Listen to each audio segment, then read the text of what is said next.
অনেকেরই ধারণা থাকে আলু পরোটা ফুলে না, তাদের জন্য আজকের রেসিপি ফুলকো আলু পরোটা। নিয়ে নিচ্ছি এখানে 2 কাপ ময়দা, স্বাদ মতো লবণ মিশিয়ে নিচ্ছি, আর 2 টেবিল চামচ দিয়ে দিচ্ছি রান্নার রেগুলার তেল। এখন এই তেলটা ময়দার সাথে ভালো করে মিশিয়ে নিচ্ছি।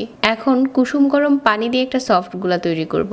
আর এখন এই ডোগুলো কিন্তু অনেক সফট হয়ে গেছে। পরোটা বানানোর জন্য ডোটা রেডি। এখন হচ্ছে এখানে কিছু আলু ম্যাশ করে নিচ্ছি, যেহেতু আলু পরোটা বানাবো। আমি এখানে 2টা আলু আগে থেকে সিদ্ধ করে নিয়ে লবণ দিয়ে প্রথমে হচ্ছে কিছুটা চটকে নিচ্ছি।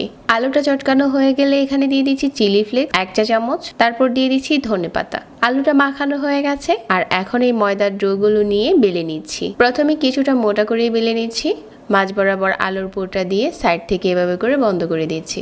এখন হচ্ছে হালকা হাতে বেলে নিচ্ছি। এই রেসিপিতে আপনি পরোটা বানালে প্রতিটা পরোটাই ফুলকো হবে। তো প্রথমে তেল ছাড়া মিডিয়াম আঁচে এপাশ ওপাশ করে ছেঁকে নিচ্ছি, তারপর সাইড থেকে ঘুরিয়ে তেল দিলেই দেখা যাবে যে ফুলতে শুরু করেছে। আপনি এটা অনেক বেশি ফুলকো করে বানাতে পারবেন যদি আপনি এই রেসিপিতে আলু পরোটাটা বানান। প্রতিটা পরোটাই ফুলকো হবে আর খেতে অনেক বেশি মজা হবে।